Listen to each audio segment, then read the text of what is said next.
and this is Lit Happiness, your celebration of the literary arts here in Saskatchewan. Today, I'm very pleased to welcome our guest, Kathie Cram. Kathie is an emerging writer whose imagination was unleashed in retirement. Her first story, If the Sky Could Dream, was published by Happy Leopard Chapbooks. Kathie, welcome to the program. Hi, thank you very much for having me. Yeah. So I know a little bit about your story, but can you just tell the audience a little bit about what led you to want to write after you finished your working career? Wow, it's a story within a story, but I think the thing that influenced me the most was I was reading a book about a library in Europe. It was a fiction book. And in the library, the characters from these novels, like Shakespeare and different novels that have been written over the years, they came alive. And they left the library and they chased around the village that the library was in. And one morning that I was sitting in my living room and I thought, oh, well, if characters from a novel can come alive, maybe art could come alive. And I looked around my living room and I chose one thing, which is I have this beautiful paper mache dragon that Kate Hodgins did a number of years ago. And I had named her also Athena.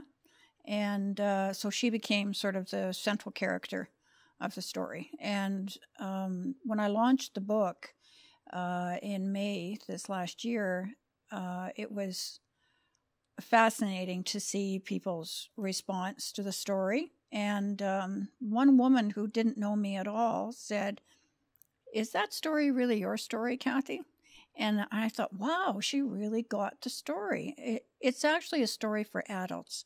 And it's a story about this sort of tension that a lot of us feel between wanting change and adventure and difference in our lives, and also some security and stability and predictability. And so those tensions sort of arise at the very beginning of the story. And then it merges into a story about trying to figure out who she is. Once she comes alive, a dark, stormy night, you know, her soul is awakened, and she flies up the chimney, and out she goes into the land of the living sky. So it's very much a Saskatoon story. So she goes on her adventure. She chooses to do that. And then she starts to wonder, well, who am I? She doesn't really know she's a dragon. So the rest of the story is about that search. And so she ends up going to the Reme Modern, which I have fallen in love with in Saskatoon. And she struggles with the meaning of some of the art in the gallery. And it also, though, helps inform her about who she is.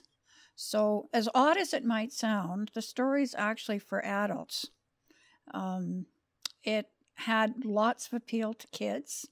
The kids at my book launch were fascinated with the dragon. And one of them asked me a question about the dragon, and I had to sort of hatch a whole new scene in my head about this dragon. And this little tyke was standing there. Well, you would know this with the work that you do, you know, with the big eyes and, you know, sort of in this place with me of imagination. And so I thought, okay, this is really fun, and I love doing this, and I think there's interest. Kids have an interest in dragons, and I want to write this story, but for children, with lots of adaptations. So that's kind of the path. I'm working on some other stuff as well that's a lot more difficult. This is fun, but yeah. And so the book was published by Happy Leopard Chapbooks. So can you tell us a little bit about the relationship and how that came to be? Oh, Happy Leopard Chapbook Press is just a wonderful group of people. There's some artists in Saskatoon who, I guess a number of years ago, got together and wanted to sort of give back to the community in a way. And so they started this publishing group, and they print 100. It's a limited edition sale. So, and then it's hand stitched. And then I found an illustrator who happens to be my daughter. So she did the illustrations for the book. And So it was wonderful. Happy Leopard Chapbooks was there, at the launch, and yeah, it's a wonderful little publishing company.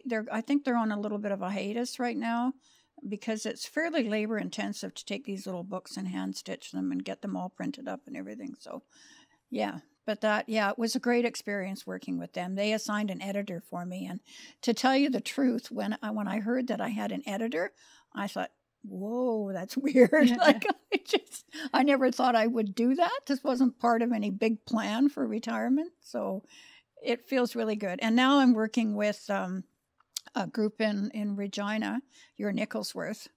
And so I'm adapting the story to a children's story. And I got a Creative Saskatchewan grant to do that. It was the first time I've ever Heather Nichol, actually, from your Nicholsworth, suggested that I do that. And, it was a struggle. And I realized artists really would rather not have to deal with any of that stuff, all the plugging away you have to do on writing a grant. And I think relatively it was a simple thing to do in comparison to other processes. But so now Heather's trying to work with me. So I've got a second draft into her, and we're planning a launch for, actually not till next year, till about October. So there's quite a gap. But in the process of planning all this, I've also learned that it's not linear. So I get sort of sidetracked by various things. And one of them I got sidetracked by is my little dragon costume, which I brought with me. So a friend of mine made this beautiful little thing.